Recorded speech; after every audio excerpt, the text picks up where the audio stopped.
Well, good evening. This year, we outlined a bold, aggressive agenda designed to promote some major policy goals to help Missouri become a better place to live, work, and to raise a family, to promote growth and opportunity, to guarantee a great education for all of our young people, to ensure our state continues to do all it can to update its energy and utilities infrastructure, to guard and protect the values important to Missouri families all across our great land. As we brought the session to a close, I was proud to see how hard my colleagues had worked together to collaborate, to build consensus, to cheerfully bring so many of our priorities across the finish line and send them to the governor. This session was highlighted by an historic veto override of historic tax reduction and reform legislation that will finally allow Missouri families and businesses to keep more of their hard-earned dollars, to allow workers to keep more of their own wages, to help small business owners, mom and pop shops all across our state, which are the backbone of the economy in our state and across the nation, have a great business climate to create more jobs. I'm excited that finally the Data Storage Center Incentive Bill was moved across the finish line, along with another bill that will bring even greater tax relief and create an even better business climate here in our state. So many more good-paying jobs are ahead because Missouri has finally put out the sign on our doorstep that we are wide open for business, and we're going to compete for every job with all of our very competitive bordering states. A few people I'll highlight. I'm going to leave some out, but some highlights with which some of our leaders led with me. With Representative Rick Stream's leadership, we were able to pass a fiscally responsible balanced budget that will take education funding to record levels, to secure passage of another historic bill, the School Transfer and Choice Bill, that is landmark education reform that will give kids in struggling districts a chance and a choice to receive a great education. Representative Todd Richardson guided a bill through the process that will protect our energy plants, our coal-fired plants that will produce most of our electrical power from an overly burdensome EPA and overly burdensome federal government. More and more here in the state of Missouri, our leaders are tasked with pushing back against an out-of-control, overreaching, overburdensome federal government. The leadership is now in the states. The leadership is in the state of Missouri in the General Assembly, in the House and the Senate. And our jobs have been to protect our citizens so they have the economic freedom to create a great business climate here in the state of Missouri, searching for Missouri solutions. With the hard work of Representative Stanley Cox and so many others over the last 2 years, we moved an extremely bipartisan, extremely comprehensive, and much-needed update to our state's criminal code. This year, we took action to give Missourians better access to potentially life-saving and life-altering treatments, true, positive, meaningful health care reform that will work. We approved legislation handled by Representative Sheila Solon that will make oral chemotherapy treatments more affordable. Representative Jim Neely's bill that will give the terminally ill patients the right to try, and a bill sponsored by Representative Caleb Jones that will make CBD oil available to Missourians suffering from epilepsy. I would challenge those who have criticized us so much over the last 2 years to focus on these true health care reforms that will bring positive solutions to actual Missourians. Of course, we also took a strong step forward in protecting the lives of the unborn by passing Representative Calvin Elmer's bill to require potential mothers to take additional time to consider their decision before having an abortion. These are some of the many, many major agenda items we were able to work together to pass. We know our governor may have objections to some of these items. Largely, that's unknown at present, because this is a governor who has been largely disengaged in the legislative process. Leading from behind, we expect his criticism to come now that the hard work of the legislators has been completed. But with last year's historic veto session, making this governor the most overridden governor in state history, and this year's battle on a tax cut, which saw unanimous consensus from this excellent majority, along with a very brave Democrat who joined our ranks, we now see who the true leaders are in the state. They're in the Missouri General Assembly. And we stand ready to stand together to make sure that our important priorities become law this year if our governor makes more misguided vetoes for the reasonable solutions we have put together for Missouri problems. This is a great day for all Missourians. So much of our agenda has been completed. We've left some work for Majority Leader Deal to handle next year, which I know he will have in his capable hands. I'm thrilled to bring my legislative career in the House and the regular sessions to a close, to have such a productive session to promote growth and opportunity throughout our state. Some final key highlights. Under growth and opportunity, the broad-based tax relief, the Fulton Hospital and Capital Improvements Project, another issue that was left undone, neglected for decades and decades and decades. It was this General Assembly that is going to provide those much-needed resources, those much-needed care for the most helpless among us.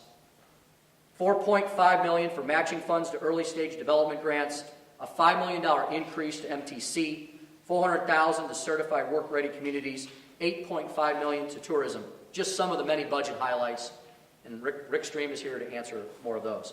Data storage centers, something we've discussed for nearly 8 years in this legislature, brought across the finish line here today, thanks to the leadership of Representative Eric Burleson. Ending the economic border war, an historic major accomplishment to stop playing economic small ball, to put an end to frivolous wasting of millions of taxpayer dollars on our western border, and to say we want to work together with the state of Kansas for regional job creation in a positive way. Unemployment benefit reform, the airplane parts tax exemption. Under guaranteeing access to a great education, a $278 million increase for the foundation formula. This is the largest K-12 education budget ever in state history. $29 million increase for First Steps, $10 million for school transportation, $4 million for the Missouri preschool program, $1 million increase for parents as teachers, Teach for America. Could go on and on and on of the priority that this legislature has made to appropriating tax dollars for education. One of our key priorities, over a third of our state's budget. Additional increases for higher education as well. Many increases in the higher education budget. Common Core reform. I have heard more and more every single week from rank and file teachers on the street that have stopped me and said, please do all you can to stop this federalized, nationalized takeover of how we teach in the classroom. That came from teachers. We answered their call. Promises made, promises kept to keep school choices local. The school transfer bill that I referenced earlier. At the beginning of session, so many naysayers, so many opponents, so many people saying that that was our highest priority because they didn't think we could get it done. They said, since we would not get it done, the session would be a failure. Well, we did get it done. The session is a success. And finally, for the first time, we brought a bill across the finish line that will truly give opportunity to all the children in our state, regardless of their zip code, access to a great education. The Student Religious Liberties Act, the Innovation Campus tax credits. Under Energy and Utilities issue, the Air Conservation Commission I previously mentioned, the rural broadband access bills that were brought across the finish line, and in the final minutes of session, a bipartisan bill sponsored by Senator Jason Holzman that Representative Doug Funderburk brought across the finish line regarding energy efficiency, one of the priorities of the energy industry.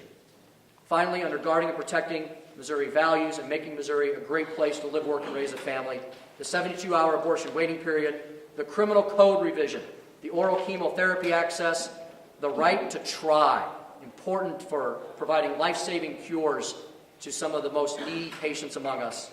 And finally, SJR 36, which will be on the ballot, to strengthen and protect our Second Amendment rights.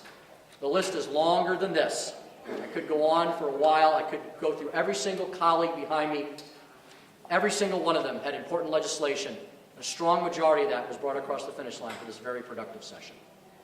We're happy to take any questions. The majority leaders to my left, the budget chairman to my right, or anybody else you'd like to pick on. Speaker Jones, you talked repeatedly about Medicaid expansion as being something that you don't think voters have wanted, and cited the 2 votes on propositions that the legislature's put out on the Affordable Care Act and the fact that Mr. Romney won the state in the 2012 federal election. Do you think that the Republican majority would have to see in this year's election to convince it that this is what Missourians want them to do? Well, it's hard to project what's going to happen necessarily in November, but given the mood of the country and the constant daily unraveling and failures that we've seen in Obamacare, I was very happy, and I'm sure my caucus was, to cheerfully stand in the way of dumping $1 billion of taxpayer money into a very broken Medicaid system. How do I know this? I've spoken to healthcare providers, doctors, nurses, social workers, people all across the state who deal with Medicaid patients, Medicaid billing, Medicaid burdensome regulations, Medicaid paperwork every single day. Those practitioners have said the system is broken and you must have reform. Our governor has never come up with a specific plan. I think he brought one forward a week or two ago in the last few weeks of session, which we're happy to look at for next year. But Missourians want Medicaid reform. And I want to also mention that Representative Sue Allen has done a great deal for those who are on the Medicaid system here in our state. The nearly 900,000 Missourians, 1 in 5 Missourians, are on free health care. We spend nearly $8 billion on social services, with Medicaid being the biggest cost driver.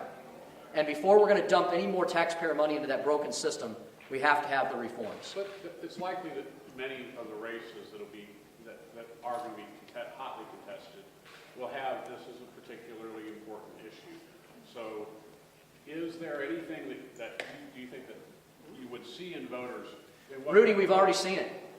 Rudy, I pay attention to national politics quite heavily. I look at the national news every single day from coast to coast. There was a monumental congressional race, I believe in Florida recently, where Obamacare was the #1 issue, and the Democrat was supposed to win that race. The Republican won. The nation is not happy with Obamacare. So they want it undone. If the majority loses 10 seats over this issue, would that be convincing? Talk to me in November. We'll compare notes. You mentioned you mentioned Fulton. This year, several cap infrastructure type funding bills passed. What was the difference between this year and last session? Chris, that's a great question. And I think it just shows that there's generally no magic wands or magic solutions to the legislative process. Early in my career, I was a real legislator. My older colleagues will remember I carried a lot of bills, and you have to stay with them. And a lot of these big issues have to be wrestled with for several years before you can build that consensus that you need. And I did forget to mention that Representative Chris Kelly and I worked on one such bill for nearly 6 years together. And there was a number of senators that worked on these issues as well.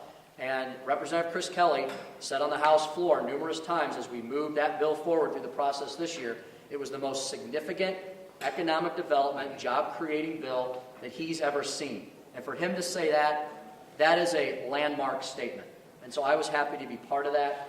Fulton Mental Health was a part of that as well.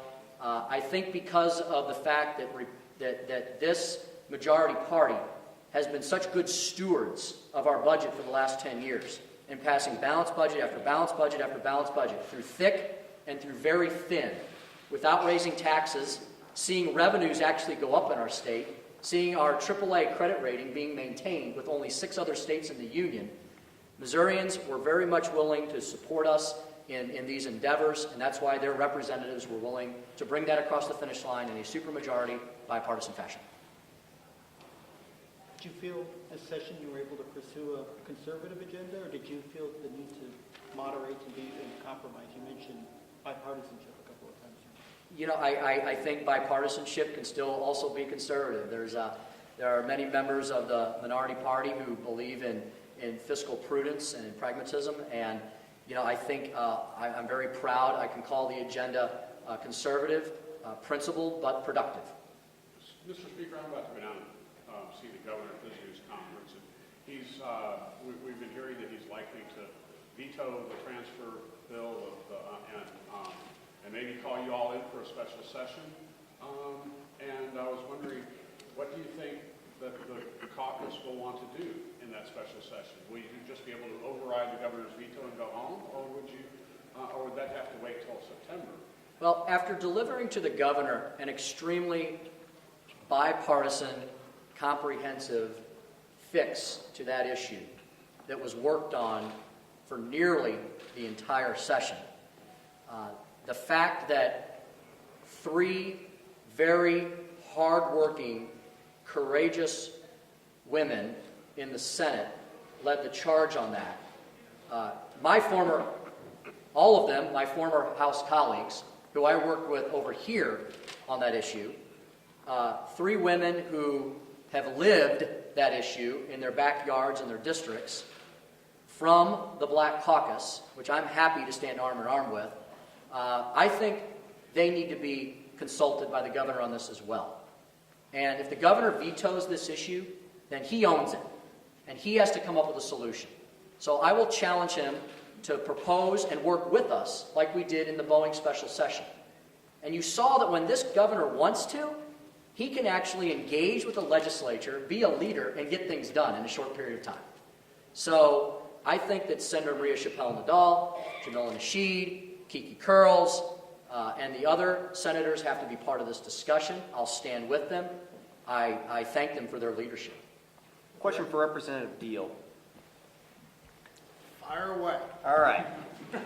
So last year, Jay Barnes, and this year, Ryan Silvey proposed some what they characterize as market-driven alternatives to Medicaid expansion. Where do you, if such a proposal comes up again next session, where do you see that going? Oh, I think expansion faces a very difficult road. I think part of it is, one, still a lack of clarity at the federal level, what's going to happen. Keep in mind the entire supposition for expanding Medicaid eligibility was the elimination of Medicaid DSH payments at the federal level. When the Supreme Court decision came down, the Supreme Court said the states, you can't force states to expand Medicaid. And then, you know, if you go back and look at the marketing materials that were prepared by probably the millions of dollars that were spent on lobbying for Medicaid by some of the advocates, the original marketing materials said we had to do this because DSH payments were going away. Well, DSH payments are now extended well into 2017, and I don't believe that DSH payments at the federal level are ever going to go away because half the states have not expanded Medicaid. We're not an anomaly. We're with half the states who have not done it. Half the states have, half the states have not. So I don't think the financial urgency to do that is going to be there so long as the federal government keeps extending DSH. So I think we're a show-me state for a reason. Show me why it needs to be done. Are there any issues that are outstanding that you see a need for a special session at this point? I think we'll have to wait and see what the governor signs and vetoes. That will be a big part of it. I don't know anything on my mind as I stand here right now. I'm tired. I don't want to come back. Is there anything that you want to spend some time on in the interim, any special committees, anything like that? We're gonna look at all that, Mike. It's a great question, and a lot of members have come up to me with a lot of suggestions. And you know, I see Sue Allen here. She has discovered some very interesting things in the budget in the waning days, along with Rick Stream and Tom Flanagan. And so apparently we need to keep a closer eye on the governor and how he expends funds. So I think budget oversight is going to be a big thing for the interim. We always have education issues to work through and deal with. You know, I could probably go on and on. So I would expect there'll be some very important interim committees. Specifically, we'll have to get to those later. Representative Stream, on the bonding bill that passed, in terms of what's already in the budget, is that just the engineering school at MU that? Yes, it was in both the bonding bill and the capital improvements bill that we passed. But in terms of the other projects in 2021, it's only... That was one of the bonding projects that was in 2020. It was Board of Public Buildings bonds, and the other projects, their general revenue are still there, 50/50 projects. Mr. Speaker, how would you say this compares to, this is your final session, how does this compare to the as far as amount of accomplishments, size of accomplishments with the previous sessions? Then Speaker, majority leader before that? Well, as I was going through, you know, I have 7 or 8 pages here, which just scratches the surface of some of the accomplishments. This was a significant substantive year. And when you look at the fact that Missouri has not reformed its tax code or had an income tax cut in nearly 100 years, you do have to call that historic. It's the first time it's happened in nearly a century. And secondly, an issue that we've been working on ever since I've been here and people before me, related to education. We were never able to move a significant education fix, reform bill with some choice options in it for parents across both chambers. We actually got it across the finish line. That was an historic achievement as well. And the point I would make on both those bills, and what we learned along the way, we needed to build consensus. We need to collaborate in our own caucus reaching across the aisle and reaching across to the Senate. And I think you saw that when we all work together, nothing is unattainable. And so I would put this session up there as one of the better sessions we've seen in a long time, as far as productivity. Why was it important to take a vote on 1439, the gun bill, in the final moments of the session? That was well, that bill passed last year in a different form. It made it all the way to the governor's desk and he vetoed it. So we, of course, we're going to pick that issue up again this year and work on it and bring it across the finish line. And, you know, you always run into strange things in the last few weeks, and I don't know why we weren't able to get that conference committee report completely signed last night. So we had to figure out a different creative way, as we often do. We have to be flexible in this building, and we were able to complete it again. So, and the second conference committee report was almost identical to the first conference committee report that was fully signed. So it was just an important priority that we did last year, and we felt we needed to do again this year. Thank you all very much.